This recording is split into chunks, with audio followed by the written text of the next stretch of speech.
What Foreflight Voyager is it's something for aviation enthusiasts to look through the Apple Vision Pro device at an airport, and really you're looking at an airport on a disc and you're seeing airplanes come and go, and I understand it's a lot of fun. I can't wait to try it. AOPA keeps flying safe, accessible, and fun by protecting your freedom to fly. We are the most trusted one-stop resource for all things related to general aviation. Become an AOPA pilot today. We've got American Airlines 2951 landing at DCA. That's amazing. All right, so looks like he's going straight into runway 1 over the river. All right. This is one of my favorite airports because you can see if they're coming in runway 1, it's the Mount Vernon visual. Yep. If it's a nice day, 1-9, it's the river visual, and so it's really cool to see the turns and everything like that. Oh, so he disappeared, so I guess he landed too. O'Hare's also great too. That's exactly what I was going to do. All right. I am seeing a disc of ground here on top of the table, and I see 1, 2, 3, 4, 5, 6, 7, 8 airplanes, which is pretty normal for O'Hare. I used to live 20 miles west of O'Hare, next to Schaumburg Regional Airport, and kind of had this view as I took off from Schaumburg, seeing all these airplanes land right over top of me. Oh, that's awesome. So this is realistic in that if I were down about that low, it looks familiar to me for O'Hare. But it's, so I see the airplanes coming in and the trail of where the airplanes came in. So I see different airlines that are highlighting RPA. What is? I think that's Republic. Okay, there you go. So it's a regional. Yeah. So once I highlight it, what is the, and it's giving me, okay, so it's going from O'Hare to GRR. I need to be better with my I think that's Grand Rapids, yeah. Wow, very good, all right. So there's a sort of a data card that is following the Kollin airplane as it's landing here. You can open multiple at the same time too. Oh, really? So you can pull up one flight and pull up another. All right, so oh darn. All right, here we go. There's always a United Airlines airplane in there. Exactly. And Chicago, O'Hare being United's hometown airport. And I know I'm in DC here, but I know that everybody likes Southwest here, but I'm a United fan. Actually, I love all airlines. All right, so there's United. Oh, so as it goes off the screen, this is interesting. The airplane is disappearing. Yeah. Like the airplane is dissolving as it goes off the screen. It's pretty interesting.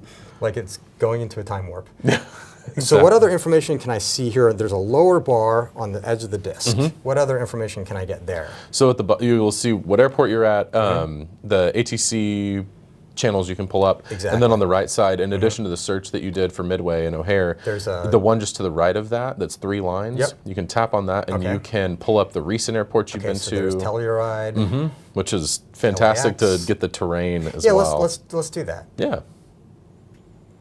Oh, just seeing that change. You know, that reminds me of how flat and boring Illinois was.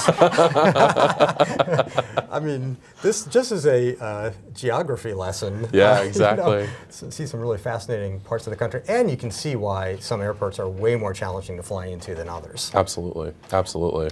Telluride is sort of slow today, Yeah. and for those who are watching me do this, and you're seeing this presumably virtually, right? Here we have a keyboard, and this is how. And the easiest way is not to punch it. I don't think. Yeah. You're right.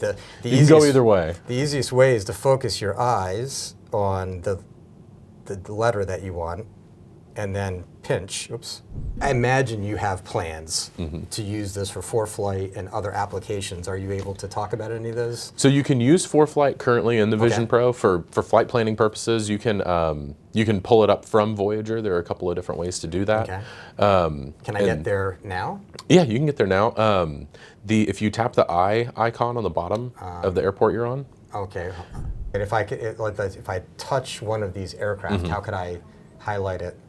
I think the best way to do it is just looking and tapping with your fingers. Yeah, there we go. Oh, nice. Awesome. Okay, so I have Foreflight up here. I have the airport down here. What's next? What's next on the drawing board for application? It's, the focus is really just making sure we have something that is exciting for av geeks, for people that want to watch airplanes, have fun with it. This isn't something that's going to be practical right now in an airplane, when you're flying anything like that. It's just to have fun. So, and this is available as an app on the Apple Store. It's free of charge. Free of charge. But you have to buy. You have to have the Vision Apple Pro. Vision yeah, Pro. Absolutely.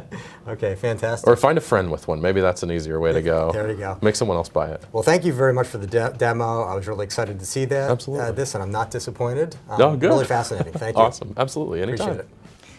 Wow. Okay, that was fascinating. A little bit embarrassing, but it's the wave of the future. I'll tell you, there is so much information packed into this and into that Voyager app. And as you saw, while we were in Voyager, we could also go to Foreflight and just use all the different functions that you normally see in Foreflight. So I found that experience very impressive. It did take a little while. The learning curve was very steep, but it was very short. So once I got the hang of how to touch and swipe and look and pinch, it actually was a pretty easy device to use here. And I think the interface with Voyager was pretty intuitive and simple as well.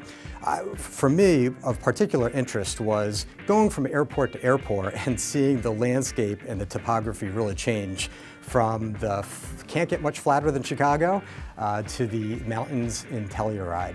So really fun watching the different airplanes. I could definitely see myself sitting back on my comfortable chair at my house on a Sunday morning and just sort of dreaming about what parts of the world would I want to fly to or be in, going to that airport and seeing what airplanes are actually going there, taking off and landing. For me, that's just sort of personally relaxing. But then again, as I said, I am a fan of FlightAware and Flight Radar 24 and live ATC and YouTube live videos. And in a way, this brings all that together.